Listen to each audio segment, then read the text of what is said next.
Hello, everyone, and welcome to this very special edition of the Foundation for Free Enterprise Education's Speaker Series. My name is Scott Lee, and today I am honored to have with us Colonel Dave Hall, United States Air Force. Today, Dave is going to share with us his personal journey in the Air Force and give us an insider's view about what life in the military is like. He'll also share some of his personal recollections of his 30-year career in the Air Force, the ups, downs, challenges, and triumphs, and the great rewards in serving our country. I couldn't be more honored that he took the time with us here today. Dave, you're a personal hero of mine. I know you don't like those kinds of words and stuff, but I am just so grateful for your time. Welcome. Thanks, Scott. I can't think of any place I'd rather be. Crazy times that we live in, but I'm happy to be here. Indeed. Thanks so much. Well, let's dive right in. Why did you enlist or join the Air Force? Talk about that whole process, how it came about. Sure. First of all, there's a distinction between joining and enlisting, which I think is a very important distinction to make. People that enlist, they're going to be the sergeants, the truck drivers, the crew chiefs on the airplanes, the cooks, the security police. They're the backbone of the Air Force. They're the kids that are out there getting their hands dirty. And they're generally going to come through high school or come with a GED. Officers like I was are commissioned by the president. You have to have at least a 4-year degree, but you are a commissioned officer versus having enlisted. And those are two entirely separate distinctions. Okay, but for me personally, when I was commissioned as a second lieutenant coming right out of Syracuse University in 1970. But when I got to Syracuse in 1966, that was the height of the Cold War, the height of the Vietnam War. And freshmen at Syracuse University either had to take ROTC or gym. I was a gym rat, so I took ROTC thinking it'd be an easy A, which it was. But what I found was that I truly enjoyed the teamwork. I enjoyed the camaraderie. I enjoyed the sense of being a part of something that was much bigger than I was. And I think those first couple of years of ROTC, where I was not committed to join the Air Force yet or be commissioned, that distinction came a little later. It forced me to think in terms of what is it that I hold dear? What is it that I hold sacred above anything else? And I think a lot of my contemporaries, a lot of my friends, that they would have said their God, they would have said their family. But for me, there was always a sense of some type of service, not necessarily military service, but certainly service of some type instilled by my parents. And it just dawned on me, especially with the Vietnam War going on, that what I held dear, what I held above anything else, was our way of life in this country. And so it became the United States Constitution. And that's why I joined. Wow, fantastic. So, Dave, talk a little bit about why the Air Force. Did Syracuse have other programs, or was it only ROTC Air Force? No, Syracuse had both an Army program and an Air Force program. I was shooting for the rifle team at Syracuse at the time, and most of my teammates were Army. And I certainly enjoyed the experience with them. But all of a sudden, airplanes started to take a fascination over carrying a rifle. But I didn't have a burning desire to be a pilot as a kid, but I picked up an Air Force scholarship, and they said, you're pilot qualified. And I said, what's that mean? Essentially, they said, when you go to pilot training, when you graduate, you're going to pilot training. Oh, okay. What did I know? But the more I got into it, the more that I enjoyed it. And I think it's important to note that each of the force services have their own culture, their own traditions, their own history. And you have to remember that the Air Force did not become a separate service until 1947, when it separated from the Army Air Corps. So in 1967, the Air Force was only 20 years old, and being part of something that was new, something that was developing its own culture, something that was developing its own traditions and its own history, that certainly appealed to me. The other thing is, and I'll never badmouth any of the other services. They're all unique and they're all wonderful in their own way. But I always thought the Air Force had a little bit better reputation for taking care of its people, and I found that to be true over my years. Cool. So let me ask you this. You're in ROTC in college. Yep. You really, being a pilot wasn't really on the radar. You started to develop this, this yearning for, becoming a pilot and things. Talk about after you graduated and you were commissioned. Tell us about those first days in your service. What did it feel like? What were the steps that you went through? Did you ever consider quitting? What was talk about your time. No, you never thought about quitting. You were absolutely petrified that you might wash out of flight training. There was a lot of stress, obviously. But the thing I remember, Karen and I have been married about 6 weeks, and here it is mid-July, and we land down in Selma, Alabama, of all places, just a few years after Dr. King's march at the Edmund Pettus Bridge. In the town, there was still certainly a lot of tension, a lot of racial tension. We were obviously somewhat isolated from that on the base, but I remember pulling up to the guard gate and getting out of the car, and that first hot blast of humid air came into the car, and Karen looked over at me and said, "The honeymoon is over." She doesn't remember it that way, but I certainly do. But you quickly meet all your new teammates. Our classmate, half of my class was ROTC, half of them were out of the academy. We had 3 foreign officers. A lot of us were newly married. So you're learning to live together. You're learning to trust each other. You're learning to quickly realize, hey, it's not just about me. I need these other guys. They need me for all of us to be successful. And even today, 50 years later, we're still great friends with some of those people from that pilot training class. But my basic training, my indoctrination into the Air Force was not what you see in some of those movies where drill instructors are yelling and screaming at you. Well, talk a little bit about that. What was that training like? If it wasn't, I think we're all conditioned to watch movies and see Sure. guys being beaten down, guys and girls being beaten down and stuff like that. Talk about your experience and how that was in the Air Force. Yeah, my boot camp, if you will, was only 30 days long, and it was between my junior and senior year in college. I went to a program at Otis Air Force Base out on Cape Cod, Massachusetts. It was an indoctrination in the Air Force. We got rides in airplanes. We ate in the chow hall. We had inspections. We went to the firing range. We got a smattering of water survival and land survival training. And certainly I remember those. One of the least fond memories, obviously, is hours and hours of marching on a huge parking lot and that hot asphalt in the middle of summer. But then you quickly realize you're not marching to learn to march.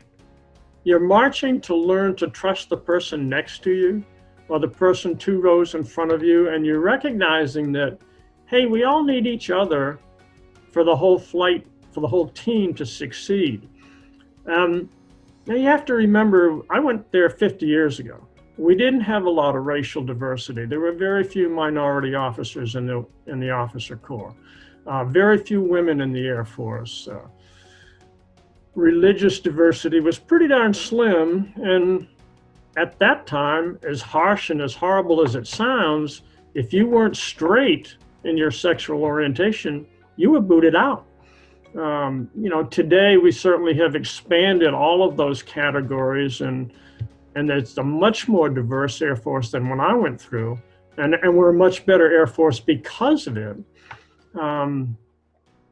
And so now you're learning to trust the woman next to you, the Catholic 3 rows in front of you, the kid from Oklahoma 2 rows behind you, all of that type of stuff. And so you're not marching for the sake of marching. I will tell you too that after that summer, I don't think I ever marched in a parade again. So, but my boot camp was only 30 days long, but it was a lifetime of learning or a lifetime of attitude. And one of the other things that I remember too is And his name just flashed through my head. I haven't thought of him in 50 years. My officer that commanded my flight was a guy named Stalkop, George Stalkop. And he was a major. And he was nice. He didn't yell and scream at us. He explained where we needed to go. And so I tried to pattern my own leadership style off a lot of what he did. I look at some of those other flights where the officers are screaming, or the tech sergeant in the movie is screaming. That doesn't last very long. It's the people that can convey what we need to do and then turn you loose so that because you can do it.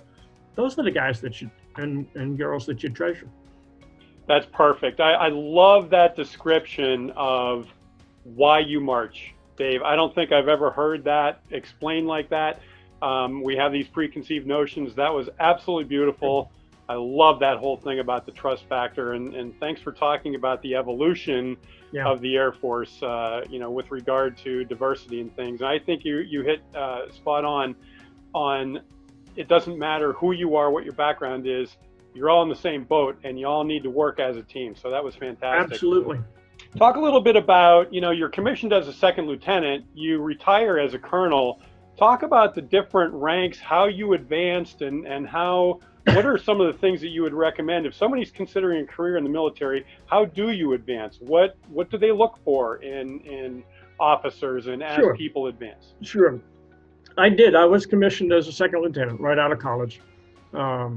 Was commissioned on a Thursday, graduated from school on Friday, got married on Monday. So it was a pretty good weekend.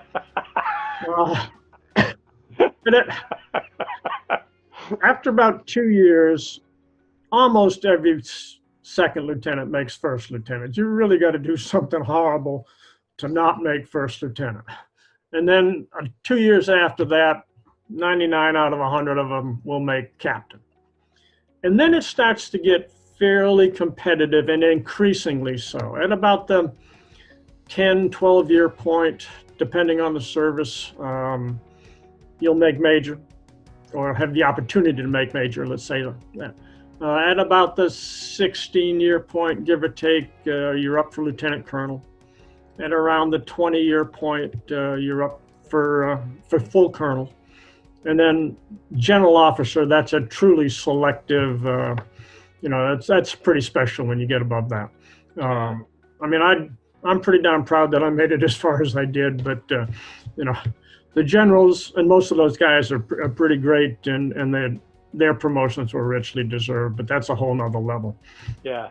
So, is it, you mentioned that, after a certain amount of time, is it based on time, or do you have to take a test, or how does that work? The enlisted guys, they take a test, and their test is brutal. Your records are screened by a promotion board. So everything that you have done, the efficiency reports that you get from your commanders and your supervisors, all of those are screened.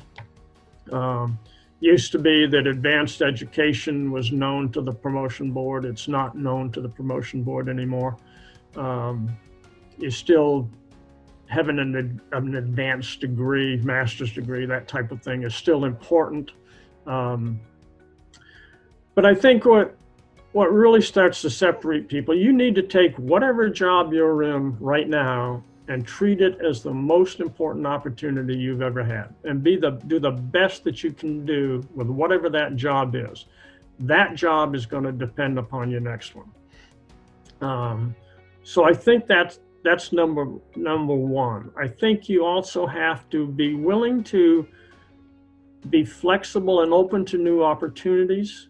I took a career broadening assignment where I left the crew force, left the airplanes for a little while, went off for 3 years and became a maintenance officer, aircraft maintenance, and then munitions officer, munitions maintenance, spent a year with the Turkish Air Force. So you've got to be willing to take those chances. I think you need to be able to take risks, but appropriate risks.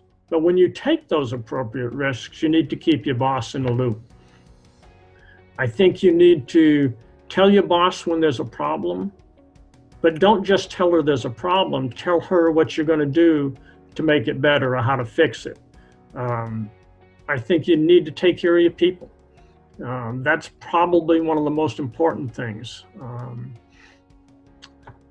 You never want to lose sight of your mission. What is it that I'm here for? What is it that I'm supposed to be doing? If you lose sight of that and you duck out on something because you want to play softball tomorrow night, wait a minute. Why are we here? Yeah. When you make a mistake, and you're going to make mistakes, fix it. Take responsibility. Take responsibility when things go wrong, but make sure you share the credit when the things go right. Make sure your people get the credit for it, and never, ever, ever miss an opportunity to say thank you. And I think if you do all of those things, your chances of promotion are pretty darn good. That is excellent advice, regardless of whether you're in the military career or in the general job market, Dave. I think that is fantastic advice. You bet. So talk briefly about, kind of your journey. What planes did you fly? What were some of the jobs that you had in your career? Maybe talk about some of your most memorable experiences throughout your 30-year career. Sure. It's a temptation to say I was a pilot, but in truth, I was an officer. Pilot is just a skill set, where being an officer is a career path. And I think that's an important decision. That said, along the way, I was a B-52 instructor pilot for a number of years, 4 tours in Southeast Asia as part of that. I was a B-1 instructor pilot the last part of my career. I got a chance for that career broadening assignment, was an aircraft munitions supervisor over with the Turkish Air Force for a year. I was an aircraft maintenance officer. That led to command of my own aircraft maintenance squadron. Eventually, when I went into the B-1 force, and I was one of the first guys to fly that airplane, which is just, a dream come true, to be part of something new like that. I eventually had my own B-1 squadron. When I had a B-1 squadron, I was a B-1 squadron commander, and there were only 5 of those in the entire world. And guess what? I had one of them, I've still got the I Love Me pictures from those days. I was a dean of students and the vice commandant of Air Command and Staff College, which was a master's level program, academic program for mid-career officers. Commanded American Air Forces in Sarajevo, Bosnia during the Kosovo conflict. So I had a wide variety of experiences, none of which I would trade for anything in the world.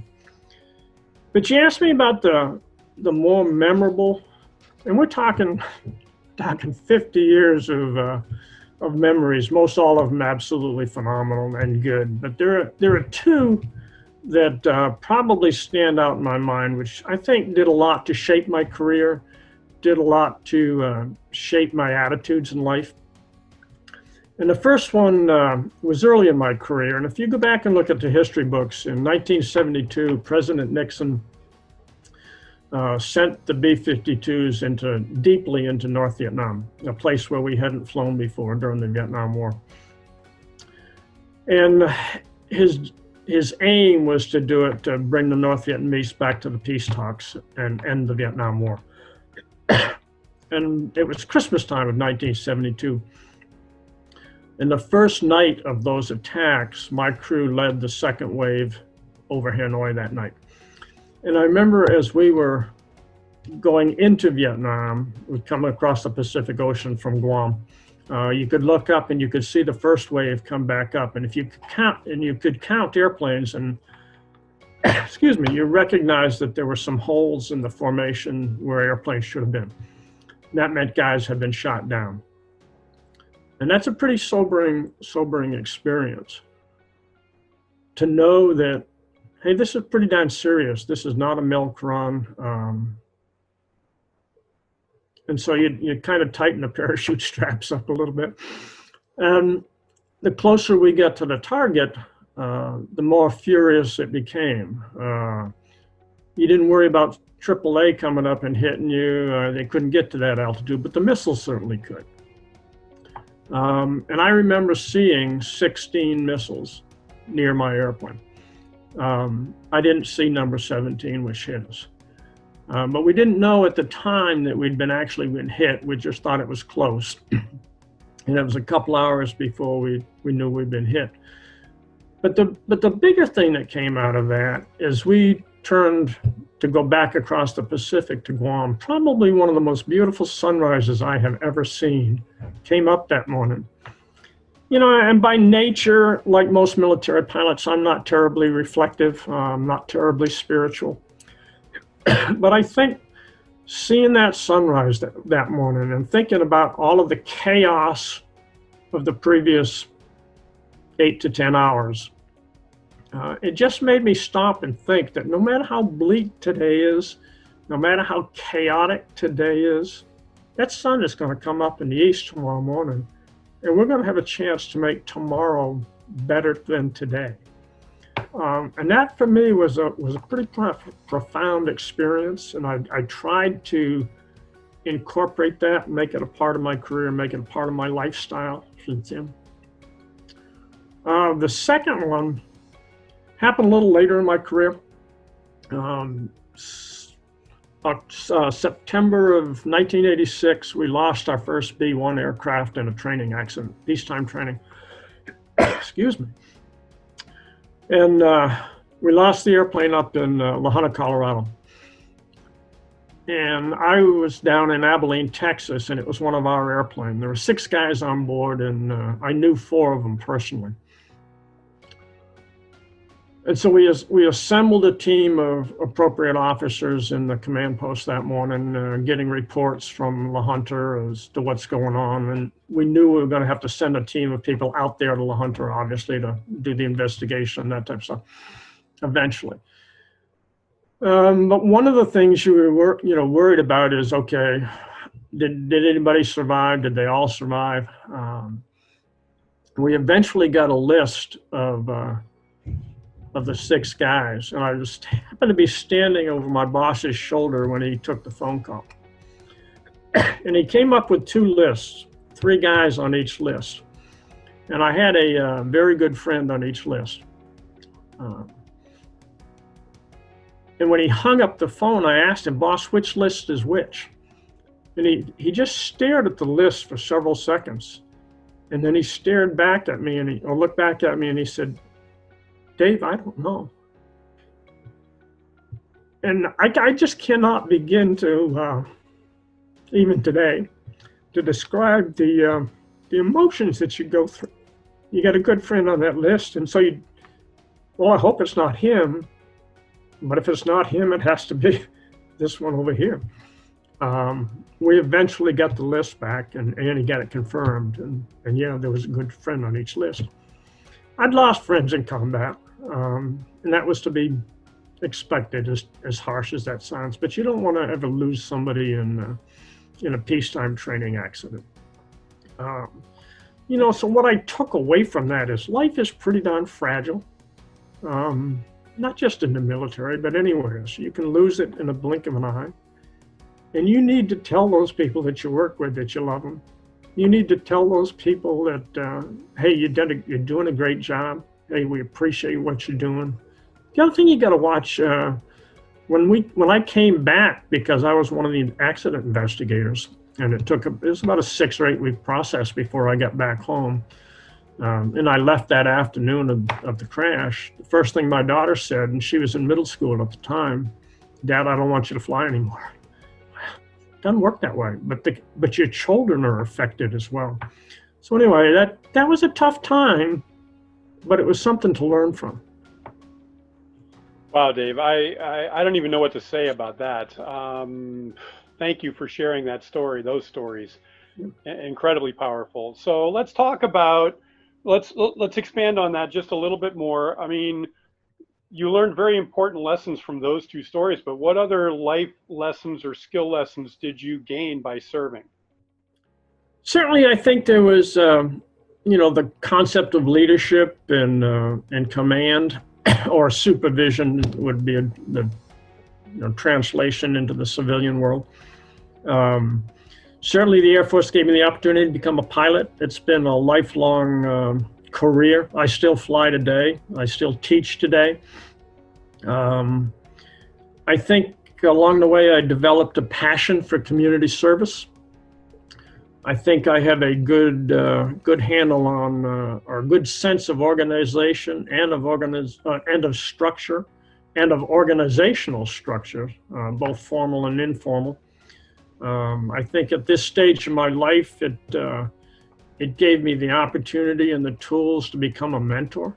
That's one of the reasons PFEW is so important to me. The Marines have a saying to the effect of once a Marine, always a Marine. And I think if you had a successful career in any service, and you have fond memories of your time in the service, I think no matter what service you're in, you feel the same as what those Marines do. Yeah, I'm retired, been retired for 20 years now, but it's still my Air Force. Yep. You had asked me one time about the uniform. Yeah, I still wear it proudly when it's appropriate. But I think back to the late 1960s, the early 1970s, height of the Vietnam War, and the military was not respected. People did not like us. I had people spit on me, people throw blood on me, called any number of poetic names based loosely on words you don't often hear in church. But today, people go out of their way to shake your hand and say thank you. And I think I choose to focus on today rather than on 1970, 1960s.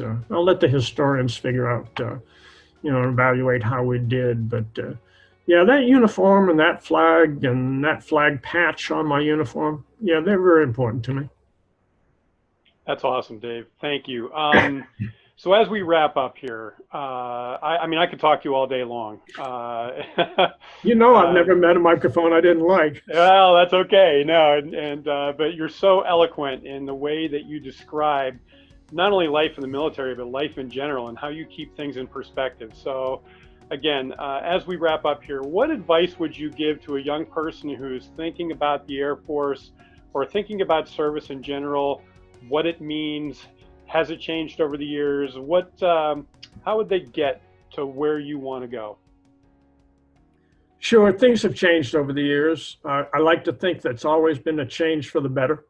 We're all evolving. Obviously, these are very turbulent times, and we see the social issues going on right now. They go on in the service as well. But good, smart people are going to figure those things out and work to fix them. Despite the flaws, I think that the military, as a group, all four services are a lot more progressive than most people ever give them credit for. But if you've got the desire, if you've got the passion, the commitment, and the skill set, I'd tell you to go for it. I would tell you not to take no for an answer. I would tell you not to let anybody get in your way. And I would tell you that I am here to help you in any way that I can. That is awesome. Go for it. Dave, again, I can't even begin to thank you for taking the time with us today, for telling us your story. As I said in the beginning, you're a personal hero of mine, and I'm just so grateful that I know you and that you're a friend of not only me personally, but for the Foundation for Free Enterprise Education, for PFPW. I just can't thank you enough for your service to our country, for your loyalty, your dedication, and just for being a really good, true man. Dave, thanks so much. Ladies and gentlemen, if you want to learn more about Dave or you want to reach out to him personally, his contact information will appear after this. He'd love to talk to you all day long about flying, about the Air Force, about his passions in life. I encourage you to reach out to him. So once again, Dave, thanks so much for everything. It has been a wonderful, wonderful trip. A pleasure, Scott. Thanks a lot. All right. Be well. Take care. You too. Bye-bye.